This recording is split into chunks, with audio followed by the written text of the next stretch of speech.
नमस्कार दोस्तों, आज हम अपने एक फील्ड विजिट में हैं अगरोड़ा की तरफ।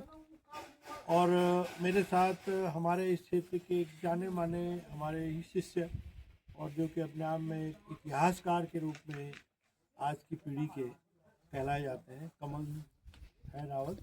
और आज हम यहाँ पे एक ऐसी जगह पे पहुँचे हैं, जब हम रास्ते में जा रहे थे खंडार के बाद नाश्ता करने के बाद, तो ये मांडा खाल बुआ खाल में हम पहुँचे। और बुआ खाल में जैसे ही हमको एक बहुत पुराना स्ट्रक्चर नज़र आया है सामने, तो मैंने कमल से पूछा कि कमल ये क्या चीज़ है, तो इसका इतिहास इनको इतना ज़बरदस्त है।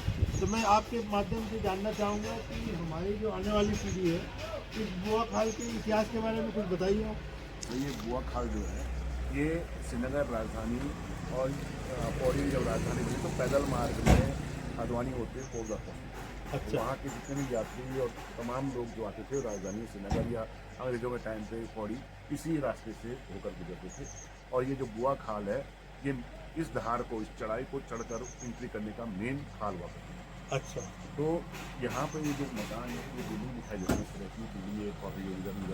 तो राजाओं के टाइम पे जोशी, जोशी, अच्छा, जोशी लोग, वो लोग यहाँ पर एक तरह की चुंगी या कर बसते थे ढाकरियों से या यात्रियों से जो भागते थे। अच्छा, ढाकरी बोले तो हमारे यहाँ जो पुराने ज़माने के लोग जो है कभी रामनगर की तरफ नमक और इसको लेने के लिए, तो गढ़वाल का जो पूरा ढाकर था वो दुगड्डा, पहले कोटवा रहा था, दुगड्डा आया अंग्रेजी। अच्छा, दुगड्डा, गुड़ और या नमक, बाकी सब चीज तो यही होती है। गुड़, नमक और कपड़ा, हाँ कपड़ा, ये तीन चीजों के लिए खरीद के लिए बाजार जाया करते थे। और यहाँ से सामान लेके जाएंगे वहाँ, अनाज या अन्य चीज जो भी, और उसको वहाँ बेच के वहाँ मंडी में बेच के विनिमय हो गया। अच्छा, ये विनिमय था, वस्त्र विनिमय हुआ, हाँ। आपने उनको दिया, वो लेके आए। और ये जो जगह है, ये पैसेज दूधातोली रेंज की वो हाईएस्ट पॉइंट है बुआ खाल, जिसको कि हम नयार से क्रॉस करके अलकनंदा में गुजरते थे, है ना। एक पैसेज था ये। ऐसे कई पैसेजेस, जैसे जब खैर खाल हो गया, गोरखा खाल हो गया,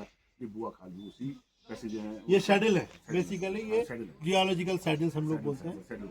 तो अब आप इसके बारे में कुछ बता रहे थे कि जो भवन है, सर ये भवन ऐसे ही भवन अंग्रेज राजा के टाइम पे जोशियों का। अच्छा, जोशी लोग,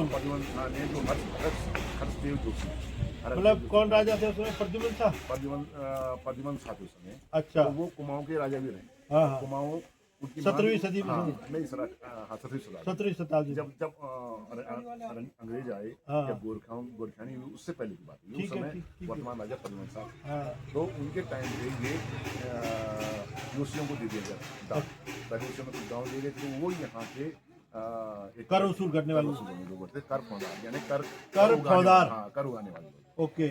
उनको तो वो हर ढाकरी से कुछ ना कुछ सामान या रुपया धीरा जो भी उस टाइम चलता था, टैक्स के रूप में टैक्स दिया जाता था। और वो उनको पैसा था नहीं, तो उनको अगर यहाँ पे अगर 1 रुपया धीरा जो भी होता था वो देना पड़ता था। उनको पता नहीं होता था कई ढाकरियों की वहाँ भी देना भी पड़ता है। कुछ डर के मारे भागते थे, कुछ ऐसे छुपे जाते थे, लेकिन फिर भी देना तो पड़ता था अगर पकड़ना है। वो बोलते हे बुआ कल लुटियों में। अच्छा, बुआ, ओह ग्रेट, ये बुआ कल लुटियों में, क्या बात है। और इसी कारण इस जगह का नाम बुआ खाल पड़ा।